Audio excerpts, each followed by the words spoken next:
आज हमारा टॉपिक है थर्मल इक्विलिब्रियम क्या होता है।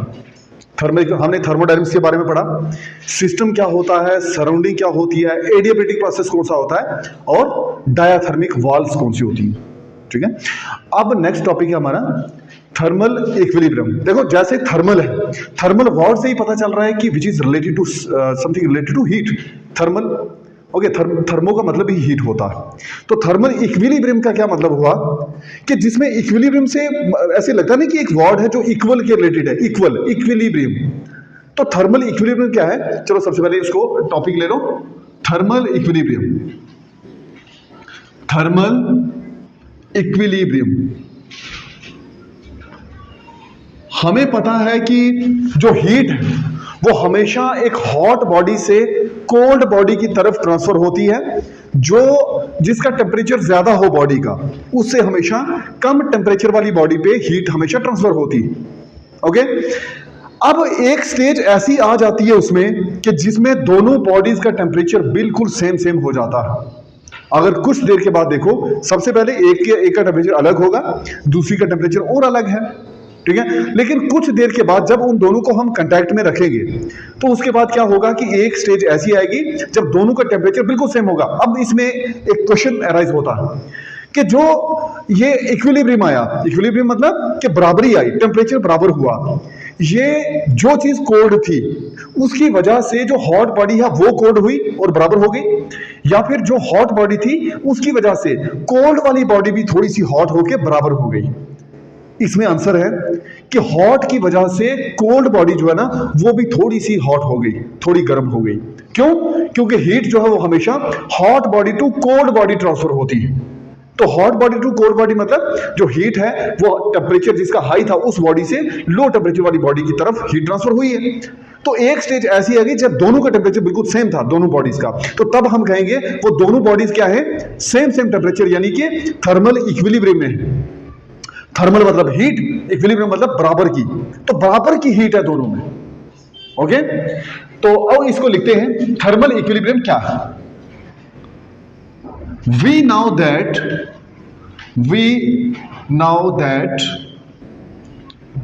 heat always transfer from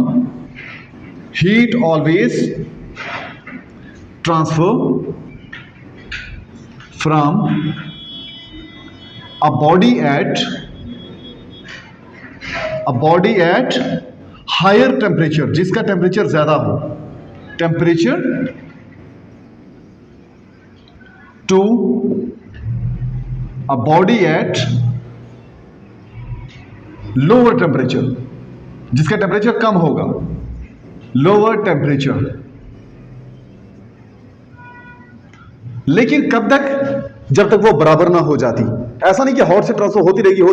अच्छा, अगर ऐसा होता रहे तो फिर क्या हो, वो कोल्ड वाली तो ज्यादा हीट हो जाए ना, ज्यादा गर्म हो जाए, तो फिर उधर से इधर ट्रांसफर होगी। ये zeroth law, first law, second law, इसमें सब ये क्लियर होने वाला है। लेकिन सबसे पहले थर्मल इक्विलिब्रियम क्या होती है। Okay, a body at lower temperature, तो हीट हमेशा हॉट बॉडी यानी कि हायर टेम्परेचर वाली बॉडी से लोअर टेम्परेचर वाली बॉडी की तरफ ट्रांसफर होती है। तो ये हम जानते हैं। अ स्टेज अराइज, एक ऐसी स्टेज आ जाती है, a stage arise when there is no transfer of heat. एक ऐसी स्टेज जहां पे हीट का ट्रांसफर होता ही नहीं, हीट ट्रांसफर ही नहीं होगी, तो वो उस स्टेज को क्या बोलेंगे, thermal equilibrium. A stage arise when there is no transfer of heat in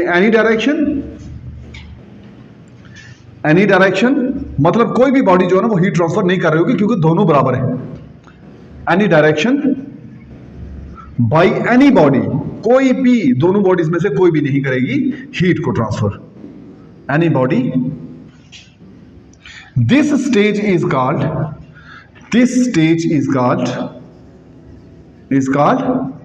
thermal equilibrium. This stage is called thermal equilibrium. अब देखिए, सिंपल इसको अगर डिफाइन करना है तो वो भी मैं करके दिखाता हूं। Two bodies are said to be in thermal equilibrium,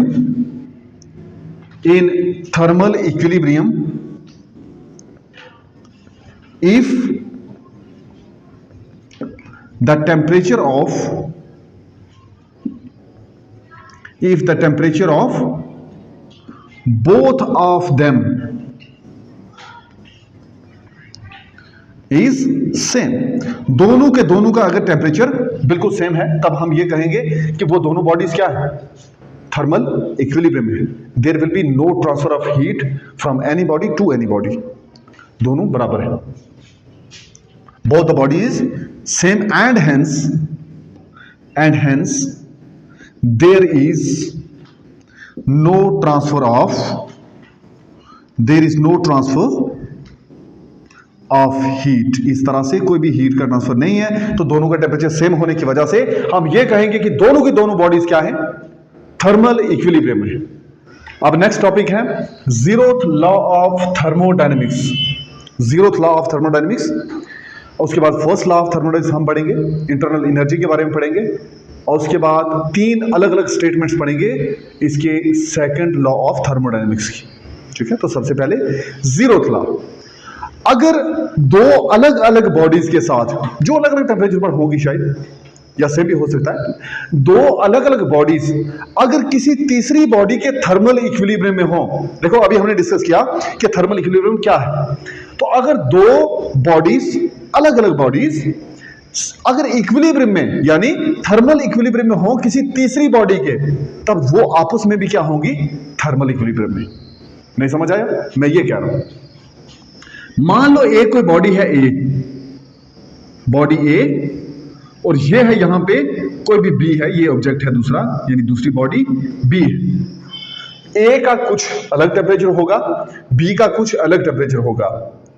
अगर ये थर्मल इक्विलिब्रियम में है किसी तीसरे बॉडी के, मान लो तीसरी बॉडी ए भी हो गया, सी मान लेते हैं उसको, अगर ये थर्मल इक्विलिब्रियम में है सेपरेटली, तीसरा सिस्टम यानी कि तीसरी बॉडी जो है ये सी, दो अलग अलग थर्मोडायनेमिक सिस्टम तो हमें पता है, अगर दो अलग अलग थर्मोडायनेमिक सिस्टम किसी तीसरे थर्मोडायनेमिक सिस्टम के थर्मल इक्विलिब्रियम में हो, तो तब ये आपस में दोनों और तीनों का टेम्परेचर बिल्कुल सेम होगा। Then all will have the same temperature, यानी सभी थर्मल इक्विलिब्रियम में होंगे, ए और बी भी थर्मल इक्विलिब्रियम में होगा। ओके, तो अभी तक आपको यह पता चला होगा, ए और सी अगर थर्मल इक्विलिब्रियम में हो, बी और सी अगर थर्मल इक्विलिब्रियम में हो, तब ए और बी भी आपस में थर्मल इक्विलिब्रियम में होंगे। When two different systems, thermodynamic system, when two different thermodynamic system are in thermal equilibrium with the third system, then both of the system will be in thermal equilibrium with each other. एक दूसरे के thermal equilibrium में उसमें भी होंगे, यानी दोनों का टेम्परेचर सेम होगा। अगर वो तीसरे सिस्टम के क्या होंगे, थर्मल इक्विलिब्रियम में होंगे। तो और इजी करके सुनो, इसका टेम्परेचर और ए का टेम्परेचर और सी का टेम्परेचर अगर सेम हो, बी का टेम्परेचर और सी का टेम्परेचर भी अगर सेम हो, तब ए और बी का टेम्परेचर भी सेम होगा।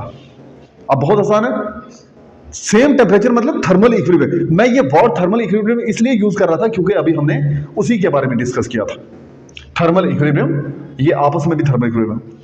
असल में हमने यहां किया क्या है ये भी आपको बता दूं, लेकिन उससे पहले स्टेटमेंट लिख लेते हैं, फिर थोड़ी सी इसकी मैं एक्सप्लेनेशन आपको करवाऊंगा। सबसे पहले स्टेटमेंट, इफ टू बॉडीज मैं ब्रैकेट में लिखूंगा थर्मोडायनेमिक सिस्टम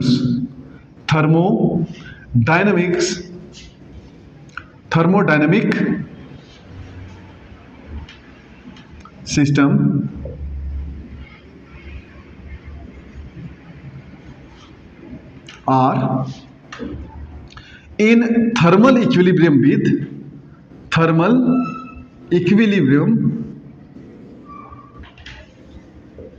with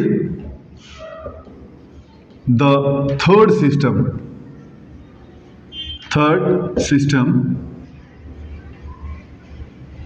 then वो दोनों सेपरेटली अगर उसके थर्मल इक्विलिब्रियम में थे, third system, then both of them will be both of them will be in thermal equilibrium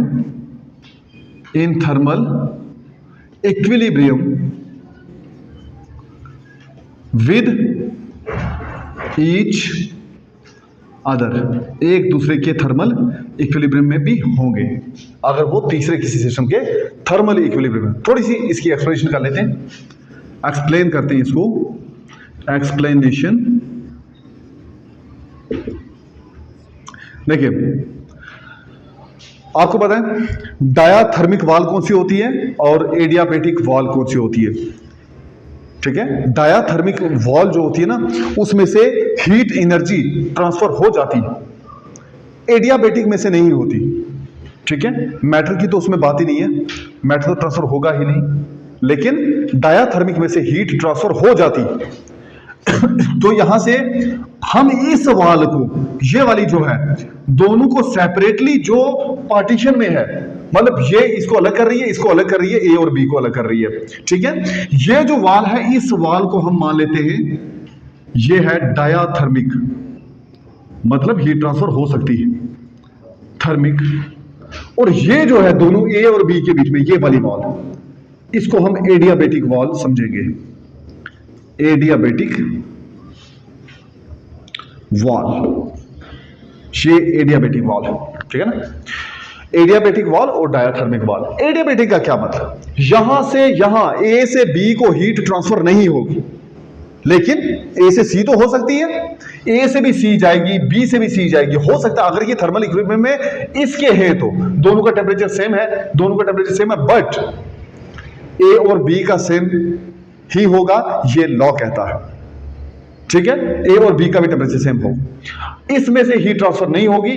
diathermic में से हीट ट्रांसफर हो जाएगी, ए से सी जा सकती है, सी से ए जा सकती है, सी से बी जा सकती है और बी से बी सी जा सकती है, बट ना ए से बी ना बी से ए। लेकिन फिर भी क्या होगा, अगर ऐसा है ना कि थर्मल इक्विलिब्रियम में हो तो तब, अब वैसे थर्मल इक्विलिब्रियम में अगर दो बॉडीज होती हैं तो हीट का ट्रांसफर नहीं होता, तो कंडीशन इसलिए ये बनी, अगर ए और सी का टेम्परेचर सेम है, बी और सी का टेम्परेचर सेम है, तब ए और बी का भी टेम्परेचर सेम होगा। ये है जीरोथ लॉ। अब इसको थोड़ा एक्सप्लेन करते हैं। Let A and B are any two systems, कौन से, thermodynamic system, thermodynamic systems, thermodynamic systems which are in thermal equilibrium with the third system C,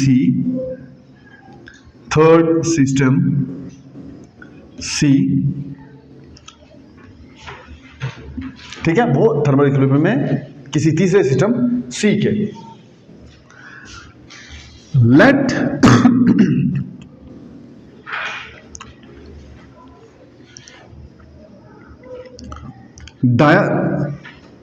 diathermic wall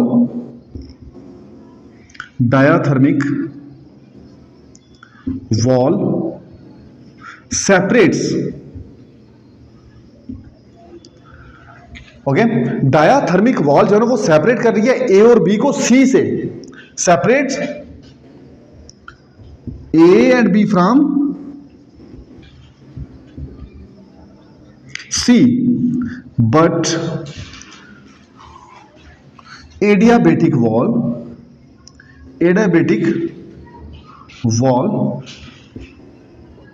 separates A from B, A को B से separate कर दिए जो wall, उसको हम adiabatic wall कह रहे हैं। मतलब इनके बीच में हीट का ट्रांसफर नहीं होगा, और होगा तो सी के साथ होगा। देन तब क्या होना है, then A and C, B and C, A और सी और बी और C being in thermal equilibrium, in thermal equilibrium with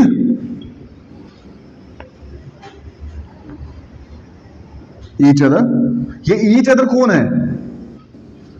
each other कौन है? ए और सी, बी और सी आपस में थर्मल इक्विलिब्रियम। तो तब क्या होगा? Then A and B both will be in thermal equilibrium with each other, एक दूसरे के थर्मल इक्विलिब्रियम में भी होंगे। तो यही तो लॉ है। जीरोथ लॉ कहता कि अगर दो सेपरेट थर्मोडायनेमिक सिस्टम किसी एक तीसरे सिस्टम के थर्मल इक्विलिब्रियम में होंगे तो तब वो दोनों आपस में भी थर्मल इक्विलिब्रियम में होंगे, हालांकि वो सेपरेट थे।